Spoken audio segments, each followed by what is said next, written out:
Hello everyone, good morning. কেমন আছেন সবাই? আশা করছি সকলেই খুব ভালো আছেন আর আপনাদের ভালোবাসা ও আশীর্বাদে আমরাও বেশ আছি। এখন বাজে প্রায় ওই 6:30টার মতো। আজকে না উঠতে অনেকটাই দেরি করে ফেলেছি জানেন। আজকে প্ল্যান ছিল অন্য একটা কাজ হবে, কিন্তু দেরি করে ওঠার জন্য সেই কাজটা আর করতেই পারলাম না। তো কি আর করা যাবে, চলুন আস্তে আস্তে সমস্ত কাজ সেরেই নিই। তো আমি এখন বাসে ঘর দৌড়ে ভালো মতো করে ঝাঁট দিয়ে নিলাম। তো তারপরে আর কি মেশিনের কাজটা বড্ড নোংরা হয়ে আছে, তাই ভাবলাম এখানটা পরিষ্কার করে নিই, তো তারপরে এখানটা আবার ভালো মতো করে ঝাঁট দেবো। তো চেয়ারগুলো ওই জন্য ডাইনিংয়ের উপরে তুলে দিলাম। এরপর ভালো মতো করে ঘর দৌড় সবটাই কিন্তু ঝাঁট দিয়ে নিলাম। এখন সিঁড়িটা ভালো মতো করে ঝাঁট দিয়ে নিচ্ছি। আর এই যে পা মোচার চোরটা বড্ড পরিমাণে ধুলোবালি হয়েছিল। আমাদের উঠোনটা তো মাটি, তো ওই জন্য বেশি একটু নোংরা হয়। তো সেই জন্যই আর কি আগের দিন ভালো করে ধুয়ে দিয়েছিলাম। তো এখন দেখুন এই যে মা ঘুঁটে ছাড়িয়ে রেখেছিল, তো সেইগুলোই কিন্তু এখন আমি মেলে নিচ্ছি। তো এইগুলো মেলে দিয়ে তারপরে আবার অন্য কাজ করে নেব। আমার এখনও ঘর মোছা আর কিছুই হয়নি, শুধুমাত্র বাসি ঘর ধরে ঝাঁটটাই হয়েছে। এখন ঠাকুর ঘরটা ভালো মতো করে মুছে নিচ্ছি। আপনাদের ঠাকুর ঘর মোছার ভিতরটা কোনো দিনই আমি শেয়ার করি না, তো ভাবলাম আজকে করেই ফেলি। তো দেখেছেন সেই যে আলুগুলো রেখেছিলাম, সেই আলুগুলো সাইডে রাখা আছে। এখন ঘর দোরগুলো ভালো মতো করে মুছে নিচ্ছি। এখন কিন্তু ঠাকুর ঘরের দুয়ারটা ভালো মতো করে মুছে নিচ্ছি। তো ওই যে বলছিলাম একটা কাজ করার কথা ছিল, দেরি করে ওঠার জন্য করা হয়নি।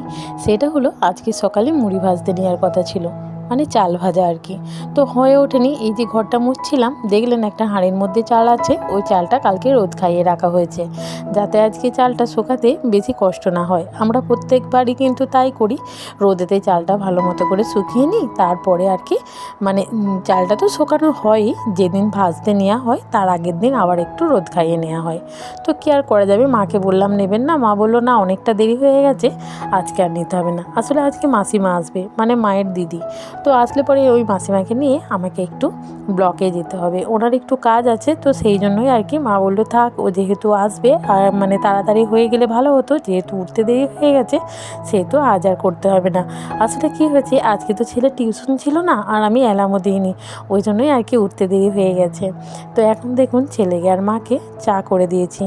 এখন ছেলে আর মা দুজনেই চা খেয়ে নিচ্ছে, আর মা ছেলেকে একটু বকা দিচ্ছে যে পরীক্ষার সময় কেন পড়তে বসছিস না এখনও। তো যাক, এখন ওদেরকে চা করে দিয়ে আমার বাসি কাজ সমস্তটাই সারা হয়ে গেছে। তো তারপর কিন্তু আমি আবার সেলাইয়ে বসে পড়েছি। অন্য কিছু না, সেলাইগুলো তো আমাকে শেষ করতে হবে। আপনারা হয়তো বলবেন প্রত্যেক দিন সেলাই শেয়ার করছি, আসলে তা না। আমি তো সারাদিনের ব্লগ ভিডিও আপনাদের সাথে শেয়ার করি, তো কী করছি সেটাই দেখানোর চেষ্টা করি।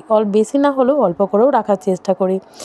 আর যেহেতু আমাকে এগুলো করতেই হবে, আমি ভেবেছি প্রত্যেক দিন অন্তত 20টা করে করব, তাই সকাল থেকে না লাগলে হয়ে ওঠে না। যেহেতু ছেলের পরীক্ষার সময় ছেলেকে একটু পড়াটাও দেখাতে হয়, কি করব বলুন, সমস্ত কিছুই আমাদেরকে করতে হয়, আমাদের প্রচুর পরিশ্রম করতে হয় গো। সমস্ত দিক সামলে তারপরে ছেলেকে পড়াশোনা করিয়ে তারপরে নিজের কাজ সেরে সংসারের কাজ সেরে তারপরে কিন্তু আমি এই সেলাইটুকু করতে পারি। সেলাইয়ে সেরকম আসে না, তবে যেটুকুই আছে মোটামুটি চলে যায়। ছেলে হয়তো কোনো দিন 5 টাকা 10 টাকা চায়, তো এখান থেকেই কিন্তু দিতে পারি। আর এদিকে যেহেতু মাসিমা আসবে, সেহেতু বাজার করতে বলা হয়েছিল, জ্যাঠামশাই বাজারে ছিল, বলা হয়েছিল একটু মাছ আনার জন্য। এদিকে মা কিন্তু তরকারি কেটে রেখে দিয়েছে, তো আমি সেই জন্যই আর কি তরকারি বাটাবুটিগুলো সমস্তই করে রেখেছি, একটু আদা বাটা একটু সরষে বাটা এসব করে রেখেছি। তো সমস্তটাই মা কিন্তু ছাড়িয়ে রেখে দিয়েছে। আর এদিকে এনেছে মাছ, বলেছিলাম মাছ আনার জন্য, তো শাক দিয়েছে, ওদের জন্য একটা আমাদের জন্য একটা। তো সেটাই আপনাদের সাথে শেয়ার করলাম, চলুন ওদের আমি দিয়ে আসি। তো ওদেরকে দিয়ে আসার পরে আমি গিয়েছিলাম দুধ আনতে, দুধ নিয়ে এসে সবাই মিলে কিন্তু এখন মুড়ি খেতে বসে পড়েছি। মাসিমার ছেলে এসেছিলেন, তো উনিও মুড়ি খেয়ে নিয়েছেন। ওনাকে খাইয়ে মানে ওনার খাওয়া হবার পর আমরা সবাই প্রত্যেকেই কিন্তু বসে গেছি, এখন আমি মুড়ি খাচ্ছি। আচ্ছা, আমার মতো টমেটো খেতে কে কে ভালোবাসেন অবশ্যই কিন্তু কমেন্টে জানাবেন। তো চলুন, যেহেতু আমার মোটামুটি মায়ের একটু রান্নাও আমি আগিয়ে দিয়েছি, কয়েকটা পদ রান্না করে নিয়েছি, আর কিছু মাকে বললাম আপনি করে নেবেন। তো তারপরে দেখুন ওই যে কালকে আমি গাড়িটা সারাতে দিয়ে এসেছিলাম, সেই গাড়িটা কিন্তু আমি এখন আনতে যাচ্ছি, বাড়ি থেকে কাছেই, ওই 3 থেকে 4 মিনিট হয়তো হাঁটতে হয়। তো আমি এখন যাচ্ছি গাড়িটা আনতে, গাড়িটা নিয়ে এসেই মাসিমাকে নিয়ে বেরিয়ে যাব। তো আপনাদেরকে আর কি সাইডটা একটু দেখালাম, কি সুন্দর দেখতে লাগছে তাই না? পুকুরের মধ্যে ওই যে পানা ফুলগুলো, আর পানা ফুলের রঙটা না আমার খুব সুন্দর লাগে। এদিকে দেখুন মানে এখন তো প্রায় ওই 12টার মতো বাজতে যায়, প্রায় গ্যারেজ আর কি বন্ধ হয়ে যাওয়ার মতো। তো আমারটাই নামানো ছিল গাড়িটা, তো সেটাই নিয়ে আসলাম। আর ইতিমধ্যে আমি কিন্তু ব্লকেও চলে এসেছি। এসে পর মোটামুটি আমাদের কাজ ছাড়াও কিন্তু কমপ্লিট হয়ে গেছে।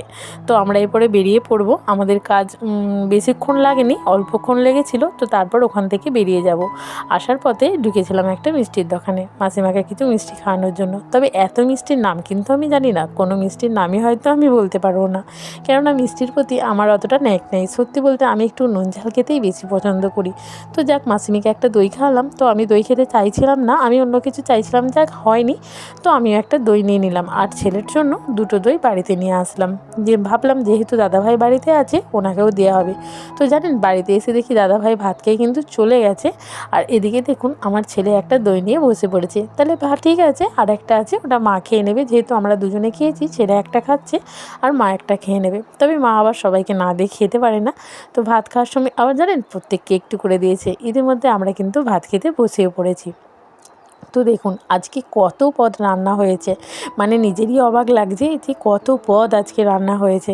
আমরা এখন সবাই মিলে গল্প করছি আর খেয়ে নিচ্ছি। তো মাকে অনেকটা আগিয়ে দিয়ে গিয়েছিলাম, আর 2-3টে পদ খালি মা করেছিল, বাকিগুলো কিন্তু আমি করে দিয়ে গিয়েছিলাম। পটল ভাজা, আলু উচ্ছে ভাজা, এঁচোড় আলুর তরকারি, মাছের ঝাল, মুসরির ডাল, বিলতির চাটনি, অনেক কিছু হয়েছিল, পাটের শাক। চলুন আপনাদের সাথে একটু গল্প করি। আপনারা ইতিমধ্যে আমাকে অনেক অনেক ভালোবাসা দিচ্ছেন, যেটাতে কিন্তু আমার অনেক ভালো লাগছে। সত্যি বলছি, আপনাদের অনেক অনেক ভালোবাসা পাচ্ছি, তাতে করে অনেকটা ভালো লাগে ভিডিও তৈরি করার জন্য। তো আপনাদের এই ছোট্ট ছোট্ট ভালোবাসাই কিন্তু আমাকে পারে অনেক দূর এগিয়ে নিয়ে যেতে। আপনাদেরকে অসংখ্য অসংখ্য ধন্যবাদ আমাকে এইভাবে ভালোবাসা দেওয়ার জন্য, আর এত সুন্দরভাবে পাশে থাকার জন্য। আপনাদের কাছে অনুরোধ রইল, এইভাবেই কিন্তু আমার পাশে থাকবেন। এখনও পর্যন্ত আমার ভিডিওটা এত দূর যারা যারা দেখেছেন তাদের কাছে একটা ছোট্ট করে অনুরোধ রইল, যদি আমার এত দূর পর্যন্ত ভিডিওটি আপনাদের ভালো লেগে থাকে অবশ্যই একটা লাইক করে সাবস্ক্রাইব করে আমার ছোট্ট চ্যানেলটির পাশে থাকবেন। তো চলুন, এখন কিন্তু আমরা খাওয়া দাওয়া করে নিচ্ছি। তো খাওয়া দাওয়া করার পরে আমি এখন চলে এসেছি পুকুর ঘাটে।